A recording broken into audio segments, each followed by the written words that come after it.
Bom, galera, vamos corrigir aqui o nosso simulado. Eu hoje não pude estar com os senhores presencial, mas nos próximos simulados teria a honra e o prazer de estar com todos vocês de forma presencial. Sempre um prazer estar aqui no curso Múltiplos e a gente vai corrigir as nossas questões de direito administrativo, tá? A primeira questão que a gente vai corrigir vai ser a questão número 9, conforme está aí na sequência da sua prova. E aí a questão me diz o seguinte: a respeito dos atos administrativos, julgue os itens a seguir. Então, olha só, primeira coisa que eu vou fazer, eu vou avaliar se essas questões estão certas ou erradas.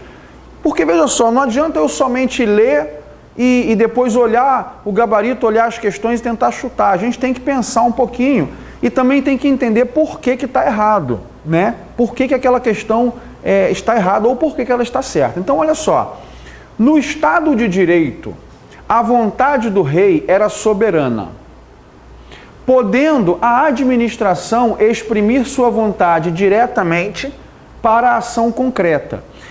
Então, olha só, a respeito dessa alternativa, houve um tempo em que a vontade do rei partia direto para a ação concreta.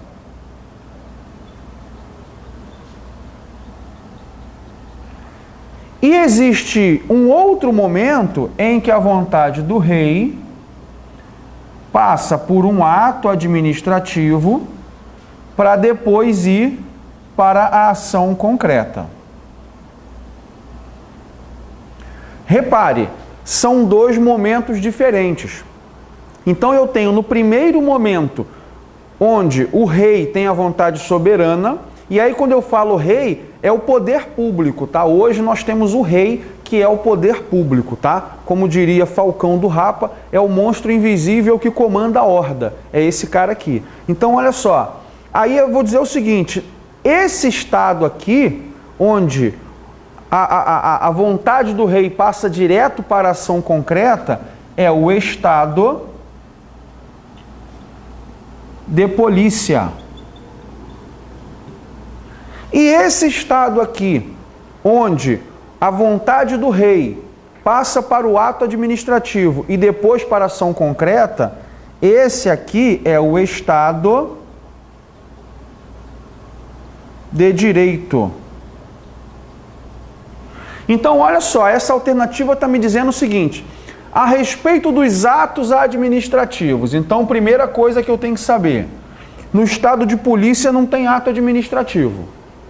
Julgue os itens a seguir. Então, vamos lá. No estado de direito, então o estado de direito qual é? É esse de baixo aqui. A vontade do rei era soberana. Até aqui eu posso até aceitar. Por quê? Porque no Estado de Direito, a vontade da administração pública ainda é soberana, mesmo que com alguns limites. Mas ainda posso aceitar. Podendo a administração, ou seja, o rei, exprimir sua vontade diretamente para a ação concreta. Onde é que ele exprime a sua vontade diretamente para a ação concreta? É no Estado de Direito ou no Estado de Polícia? É no Estado de Polícia. E aqui está no Estado de Direito. Então a questão número 1, vou botar aqui em cima. Questão número 1, deixa eu apagar aqui. Alternativa 1 está errada. Beleza?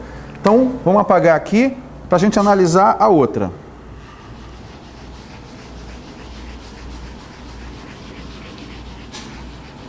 Vamos analisar a segunda.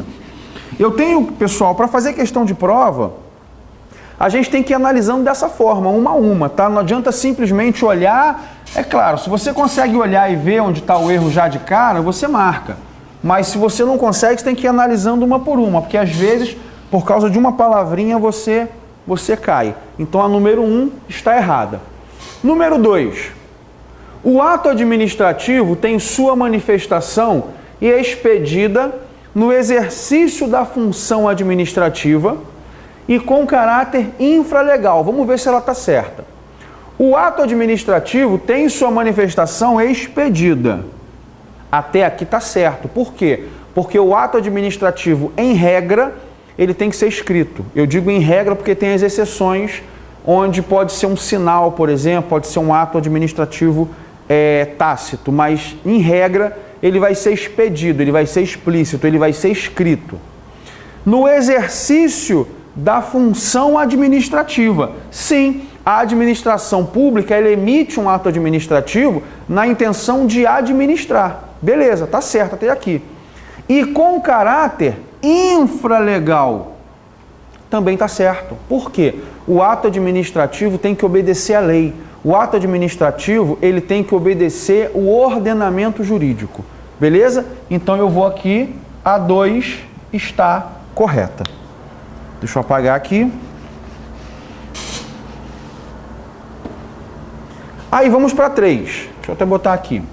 3. Os atos de governo são aqueles que consistem na prestação concreta dos serviços, sem que possuam caráter prescritivos. Olha só, eu estou falando agora de atos de governo e eu tenho que saber o que são os atos de governo.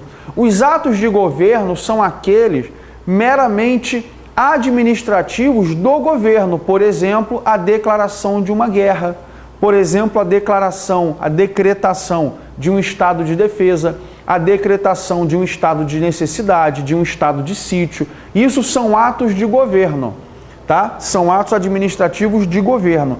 Os atos administrativos de governo consistem na prestação concreta de serviços. O que são prestação concretas de serviços? Prestação concreta de serviços são aqueles serviços que a administração pública não precisa emitir um ato administrativo. Ela simplesmente vai lá e faz, por exemplo, a poda de árvores. A administração pública decide podar as árvores, ela vai lá e poda as árvores. Ela não precisa emitir um ato, ela não precisa emitir um decreto, ela não precisa emitir uma portaria. Não, vai lá e manda fazer. Então, olha só, esses atos de governo são aqueles ligados à administração governamental. Os atos que consistem na prestação concreta de serviço, o nome desse ato é ato meramente material. Como eu falei, a poda de árvores. Então, a 3 está errada. Beleza, galera? Vamos passar para a próxima aqui.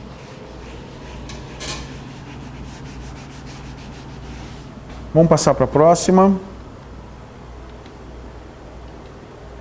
E aí vamos ao número 4. O atributo que leva o particular a acreditar que o ato praticado por um agente público é verdadeiro e legal é o atributo da presunção de legitimidade. O que é o ato da presunção? O que é o atributo da presunção de legitimidade? É eu olhar para aquele agente público e imaginar e ter a certeza e acreditar que aquilo que ele está fazendo, ele tem autorização para fazer. Então, por exemplo, quando eu vejo na rua um guarda que me manda avançar um sinal vermelho, veja, o sinal está vermelho, mas o guardinha está assim, ó, pipi, pipi, pipi, mandando eu passar. A quem eu devo obedecer? Ao sinal que está vermelho, ao semáforo vermelho, ou ao guarda? Eu devo obedecer ao guarda. E por que eu devo obedecer ao guarda? Porque eu tenho que acreditar que aquilo que ele está fazendo, ele tem autorização, ele tem legitimidade. Então, a 4 está correta. Logo, estão corretas a 2 e a 4, gabarito, letra D de dado. Beleza, galera? Tranquilo? Então, vamos lá. Vamos seguir aqui. Deixa eu passar aqui o slide. Questão número 10, olha só. A administração direta é formada por quem? Vamos lá. A administração direta é aquela que exerce funções tipicamente estatais e que o Estado ele não descentralizou. Ele pode até desconcentrar, mas ele não descentralizou. Aí olha só, Aqui, a administração direta é formada por ministérios, secretarias estaduais e secretarias municipais. Pode ser, mas ainda não. Eu preciso achar aquela questão que está mais correta. Vamos para a letra B. União, estados soberanos. Não preciso nem ler o resto. Por quê? Os estados soberanos não entram aqui no nosso estudo. Porque nós estamos falando de administração pública interna. E o poder de soberania que o Brasil exerce sobre outros países não está... Aliás, o poder de soberania que o Brasil exerce sobre ele, não permitindo a intervenção de outros países, não está, nesse momento, em estudo. Tá? E aí o gabarito letra C. União, estados, Distrito Federal e municípios. Por que não governo, ministérios e secretarias? Porque essa aqui está mais correta, beleza? Países, estados e municípios, a mesma coisa, eu não preciso entrar nesse mérito, tá? Questão fácil, fácil. Vamos para a próxima, questão número 11. A administração indireta é formada por União, estados, Distrito Federal e municípios. Não, porque você já viu na questão anterior que esses exercem a administração direta. Quem é que exerce a administração indireta? São aquelas pessoas jurídicas autônomas que têm uma instituição própria, como por exemplo as autarquias, que são criadas por leis, as empresas públicas que são autorizadas por lei. Elas têm uma relação de hierarquia, mas elas não pertencem propriamente dito ao governo. Então, gabarito letra B, autarquias, empresas públicas, fundações públicas e sociedades de economia mista. Aí vamos lá, por que não a letra C? Autarquias, empresas públicas, associações públicas não entram e participação público-privada também não entra na administração indireta. Ministérios. Ministério pertence à administração direta, é desconcentração. Então, já todas as outras estarão erradas. Sociedade de economia mista, beleza. Autarquias, sindicato não entra. Sindicato é uma organização em caráter especial, beleza? Vamos seguir, número 11, gabarito letra B. Número 12. A distribuição de atribuições a órgão despersonalizado, pertencente a uma pessoa jurídica e com vínculo de hierarquia, o conceito acima refere-se à desconcentração. O que ele está dizendo aqui? Eu tenho o poder. O poder, digamos, em nível federal, está no executivo. Então, está aqui o executivo com a atribuição de administrar. Distribuição de atribuições a órgãos despersonalizados. Esse executivo vai criar os ministérios. É só você pensar o seguinte, se você tiver um problema num hospital federal, você não consegue processar o Ministério da Saúde, você processa a União, tá? Porque esse ente aqui é um ente despersonalizado. Pertencentes a uma pessoa jurídica e com vínculo de hierarquia, ele tem esse vínculo de hierarquia porque ele tem que obedecer ao executivo. O executivo tem o dever de cuidar da saúde. Ele desconcentrou.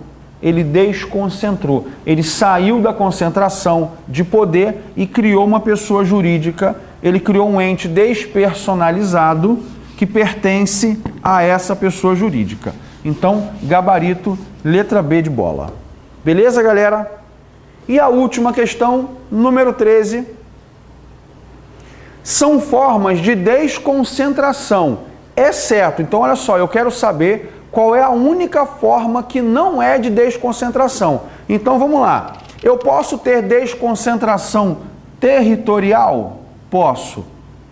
Posso ter uma desconcentração territorial. Por exemplo, um ministério que cuide somente de uma determinada área. Uma secretaria, uma pessoa, um ente despersonalizado que cuide só de uma determinada região. Eu posso ter. Eu posso ter a desconcentração geográfica, que é a mesma coisa que territorial ou geográfica. Eu posso ter a desconcentração material.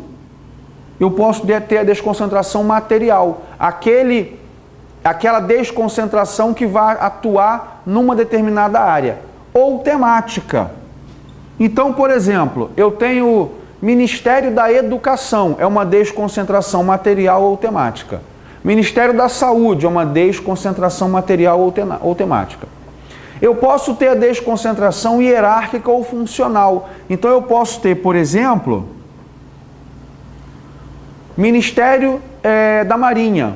Eu vou lá para organizar de forma material e temática e para instituir aquela hierarquia. Ministério da Defesa, por exemplo. Tá? Mas eu não tenho uma desconcentração administrativa? Tenho. Eu tenho essa desconcentração, eu só não tenho financeira. Então, gabarito, letra D de dado. Beleza, galera? Deixa eu apagar aqui para a gente finalizar. Então, olha, foram 5 questõezinhas. Espero que você tenha acertado, espero que tenha se dado bem. Na próxima aula, no próximo simulado, terei o prazer de estar com vocês. E estamos juntos nessa guerra aí, vamos até a posse. Obrigado, um forte abraço e até a próxima.